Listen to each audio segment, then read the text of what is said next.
በአጭበርባሪዎች ተታለው ሚያንማር የሄዱ ወጣት ኢትዮጵያውያን ዳግም የድረሱልን ጥሪ ያቀረቡ።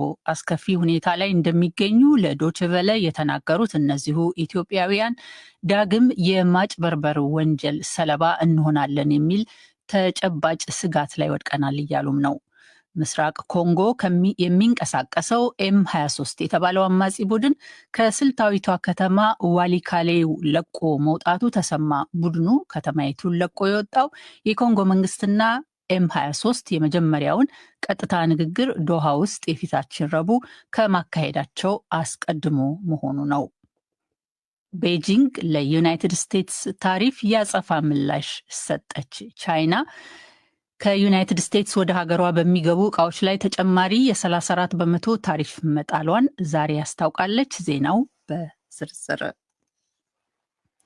በአጭበርባሪዎች ተታለው ሚያንማር ስራ አለ ብለው የሄዱ ወጣት ኢትዮጵያውያን ዳግም የድረሱልን ጥሪ አቀረቡ። አስከፊ ሁኔታ ላይ እንደሚገኙ ለዶይቼ ቬለ የተናገሩት እነዚሁ ኢትዮጵያውያን እንደገና የማጭበርበሩ ወንጀል ሰለባ እንሆናለን የሚል ተጨባጭ ስጋት ላይ ወድቀናል እያሉም ነው። ከመካከላቸው አቤል የተባለ ወጣት ለዶይቼ ቬለ እንደተናገረው እርሱን ጨምሮ በግዳጅ ስራ ከተሰማሩበት የሚያንማር ሩቅ ስፍራ 723 ኢትዮጵያውያን ወደ ሌላ ካምፕ ከተወሰዱ 46 ቀናት ሆኗቸው። ይሁንና አሁንም ከሚያንማር አልወጡም። 3 ሀገራት ብቻ ነው አሁን ያለው፣ ኢትዮጵያ፣ ኬንያ እና ቬትናሞች ናቸው። ቬትናሞች ከነገ ወዲያ እንደሚወጡ ኢንፎርሜሽን አለኝ። ነገ ደግሞ ኬንያኖች ናቸው የሚወጡት። ኢትዮጵያኖች ብቻ ነው ያለነው። ጠቅላላ የኢትዮጵያ ከካምፓኒ የወጣው ወደ 723 ነው። ስለ ኢትዮጵያውያኑ ስጋትና ጥሪ የኢትዮጵያ ውጭ ጉዳይ ሚኒስቴርን ለመጠየቅ ዶይቼ ቬለ ወደ ተቋሙ ቃል አቀባይ ቢደውልም አላገኛቸውም። ሶሎሞን ሙጬ ከአዲስ አበባ እንደዘገበው ሚያንማር በአስቸጋሪ ሁኔታ ውስጥ የነበሩ የተባሉ 32 ኢትዮጵያውያን በአንድ በረራ 43 ደግሞ በሌላ በረራ ወደ ሀገራቸው መመለሳቸውን የኢትዮጵያ መንግስት ከዚህ ቀደም አስታውቋል። ዝርዝሩ በዜና መጽሔት ይቀርባል።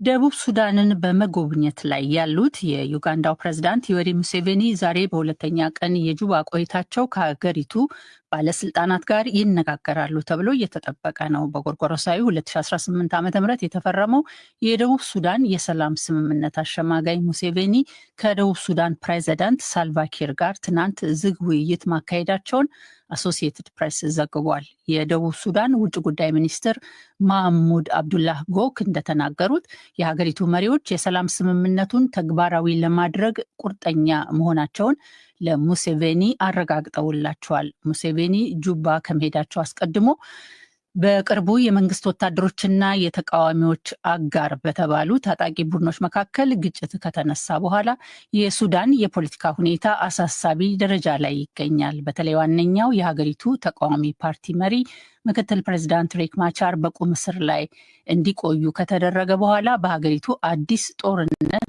እንዳይቀሰቀስ የተባበሩት መንግስታት ድርጅት ስጋቱን ገልጾ ነበረ። መንግስት ማቻርን ቁም እስረኛ ያደረገው ዩጋንዳ ባለፈው ወር የደቡብ ሱዳንን መንግስት ለመደገፍ ወታደሮቿን ደቡብ ሱዳን ማስፈሯን ሪክ ማቻር የሚመሩት ዋነኛ ተቃዋሚ ፓርቲ ኤስፒኤልኤም-አይኦ ነቅፏል። በመጋቢት ወር መጀመሪያ ላይ የማቻር ታማኝ የተባለ ታጣቂ ቡድን ካልተረጋጋችሁ ከሰሜናዊ አፐር ናይል ስቴት የመንግስት ወታደሮችን የማስወጣት ተልዕኮ የነበረው ሄሊኮፕተር ላይ ጥቃት አድርሶ ነበረ። ይህ ዶይቼ ቬለ ዲ.ደብሊው ነው። በሩዋንዳ ይደገፋል የሚባለው ምስራቅ ኮንጎ የሚንቀሳቀሰው ኤም23 የተባለ አማጺ ቡድን ከስልታዊቷ ከተማ ዋሊካሌ ለቆ መውጣቱ ተሰማ። ቡድኑ እርምጃውን የወሰደው በሚቀጥለው ሳምንት ከኮንጎ መንግስት ጋር በዶሃ ሊካሄድ ለታቀደው የሰላም ንግግር የመልካም ምኞት ምልክት ለማሳየት መሆኑን አስታውቋል።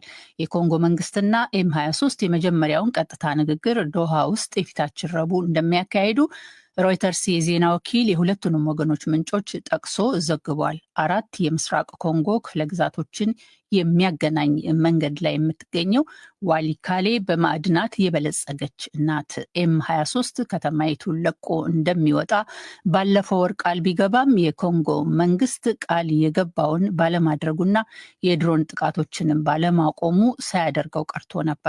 ሆኖም ቡድኑ ከተማይቱን በዚህ ሳምንት ለቆ መውጣቱን ሁለት የዓይን ምስክሮች ተናግረዋል። የኮንጎ ጦር ቃል አቀባይም ዛሬ የኤም23 ተዋጊዎች ከከተማይቱ መውጣታቸውና የኮንጎ ወታደሮችም ከተማይቱ መግባታቸውን አረጋግጠዋል። ቻይና ከዩናይትድ ስቴትስ ወደ ሀገሯ በሚገቡ እቃዎች ላይ ተጨማሪ የ34 በመቶ ታሪፍ መጣሏን ዛሬ አስታወቀች። ይህም የዩናይትድ ስቴትስ ፕሬዚዳንት ዶናልድ ትራምፕ በቻይና ላይ የከፈቱትን የንግድ ጦርነት አጡዞታል። ከዚሁ ጋር ቻይና ልዩ በሚባሉ ማዕድናት ላይ ቁጥጥር እንደምታደርግም አስታውቃለች። ቻይና ከዚህ በተጨማሪም 11 የዩናይትድ ስቴትስ ድርጅቶችን እምነት የማይጣልባቸው አካላት በምትለው ዝርዝር ውስጥ አስገብታለች። በዚህ እርምጃም ቤጂንግ ግዛቴ ናት ለምትላት ለታይዋን በመሳሪያ ሽያጭ ግንኙነት ያላቸውን ጨምሮ የውጭ ድርጅቶች ላይ የቅጣት እርምጃዎችን ለመውሰድ የሚያስችላት መሆኑ ተዘግቧል። ከአንድ ምዕተ ዓመት በላይ ታይቶ የማይታወቅ ለተባለ ትራምፕ ለጫኑት ከፍተኛ የታሪፍ ጭማሪ እንደ ቻይና ሁሉ ካናዳን የመሳሰሉ ሀገራትም በተባባሰው የንግድ ጦርነት የአጸፋ እርምጃዎችን ለመውሰድ ተዘጋጅተዋል።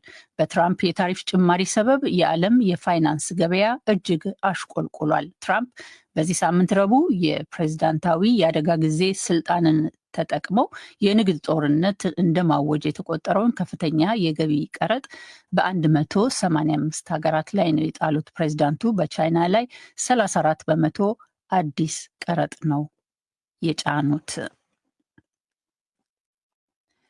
ፖላንድ ከቤላሩስ ጋር በሚያዋስናት ድንበር በኩል ወደ አውሮፓ ህብረት ለመሻገር የሚሞክሩ ስደተኞችን ለማስቆም መረጃ የማስተላለፍ ዘመቻ እንደምትጀምር አስታወቀች። የፖላንድ ጠቅላይ ሚኒስትር ዶናልድ ቱስክ ዛሬ በኤክስ ገጻቸው እንደጻፉት በፖላንድ ድንበር በኩል በርካታ ዜጎቻቸው ወደ አውሮፓ ለመሻገር የሚሞክሩ የ7 ሀገራት ስደተኞችን ለማስቆም ይረዳል የተባለውን መረጃ የማስተላለፍ ዘመቻ በቅርቡ ይጀመራል ብለዋል። ቱስክ 7ቱ ሀገራት የትኛዎቹ እንደሆኑ ግን አላሳወቁም። ይሁንና ቱስክ ባለፈው ዓመት ግንቦት ላይ ሩሲያ ከሶማሊያ፣ ኤርትራ፣ የመንና ኢትዮጵያ ስደተኞችን እየመለመለች ሞስኮ ወስዳ ከዚያም ወደ ፖላንድ ድንበር ትልካቸዋለች ሲሉ ተናግረው ነበረ።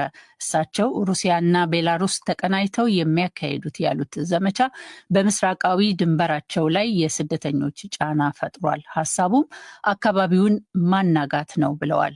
ቤላሩስና ሩሲያ ግን ይህን ያስተባብላሉ። ባለፈው ሳምንት የፖላንድ መንግስት የስደተኞችን ተገን የመጠየቅ መብት አግዷል። ፖላንድ ይህን ያደረገችው ህገወጥ የምትለውን ስደት ለማስቆም ነው። እርምጃው ግን የመብት ተሟጋች ድርጅቶች የተቃወሙት ሆኗል።